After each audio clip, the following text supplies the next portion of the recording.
नमस्कार, आपका स्वागत है। मैं हूं आपके साथ पूजा सचदेवा। कर्नाटक का धर्मस्थल केस जिसके बारे में आज हम बात करेंगे। सोमवार की सुबह जांच का 6वां दिन। जैसे ही जांच शुरू हुई, उस जमीन में दबी दहशत एक बार फिर से बाहर आने लगी।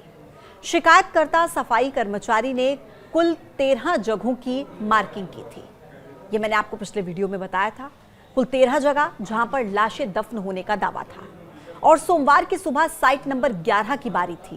साइट नंबर 1 से 10 तक की खुदाई शनिवार तक हो चुकी थी, लेकिन 11वीं साइट पर क्या मिलने वाला है, ये किसी ने सोचा नहीं होगा। साइट नंबर 11 नेत्रावती नदी से कुछ ही दूरी पर राष्ट्रीय राजमार्ग के किनारे पर था। एसआईटी की टीम, फॉरेंसिक विशेषज्ञ, सीन ऑफ क्राइम ऑफिसर्स, मजदूर वहां पर मौजूद थे और वो शिकायतकर्ता भी वहीं पर उनके साथ मौजूद था। सड़क किनारे खुदाई होनी थी, लिहाजा जगह को पर्दे से ढक दिया गया था ताकि आम राहगीरों की नजर से सब कुछ छिपा रहे। नकाब से ढका हुआ पूर्व सफाई कर्मचारी जिसने इस पूरे मामले में शिकायत की थी, जिसने सब दावे किए थे, वो वहीं पर मौजूद था। फिर पूर्व सफाई कर्मी ने यह आग्रह किया कि सड़क किनारे खुदाई छोड़िए, 100 मीटर अंदर चलिए, जंगल में खुदाई करनी चाहिए। और इसके बाद पूरी टीम घने जंगल के अंदर खुदाई के लिए पहुंच गई, साइट नंबर 11 के पास। और यहां पर टीम को बड़ी कामयाबी मिली। खुदाई के दौरान गड्ढे से लाल रंग की फटी हुई साड़ी और इंसानी कंकाल के कुछ हिस्से यानी कि हड्डियां, अवशेष यहां से बरामद हुए। इसके बाद तुरंत मौके पर जगह को सील करवा दिया गया। हालांकि हर रोज अंधेरा होते ही खुदाई का काम बंद कर दिया जाता था, लेकिन सोमवार को एसआईटी देर शाम तक जंगल में ही डटी रही। साइट नंबर 11 की खुदाई में पूरा दिन निकल गया। साइट नंबर 12 की खुदाई सोमवार को हो नहीं पाई। हालांकि जो अवशेष मिले वो पुरुष के हैं या महिला के, ये अभी जांच के बाद पता चलेगा। अब 2 जगहों की खुदाई बची हुई है, साइट नंबर 12 और साइट नंबर 13। साइट नंबर 13 सबसे ज्यादा अहम है। क्यों? क्योंकि वहीं पर मास बरियल की बात कही जा रही है, यानी कि पूर्व सफाई कर्मी का दावा है कि वहीं पर सबसे ज्यादा लाशें दफनाई गई हैं। जानकारी यह है कि पूर्व सफाई कर्मचारी ने धर्मस्थल और उसके आसपास 6 से 7 किलोमीटर के दायरे में करीब 50 जगहों की पहचान की है जहां पर लाशें दफन हैं। इनमें से 6 से 7 जगहों पर सामूहिक दफन हुआ है।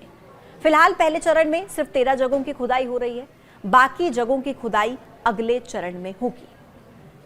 29 जुलाई से खुदाई का यह सफर शुरू हुआ था और अभी तक 29 जुलाई से अभी तक इस खुदाई और जांच का सफर कैसा रहा, क्या क्या निकलकर सामने आया, एक बार डिटेल में आपको मैं वो भी बता देती हूँ।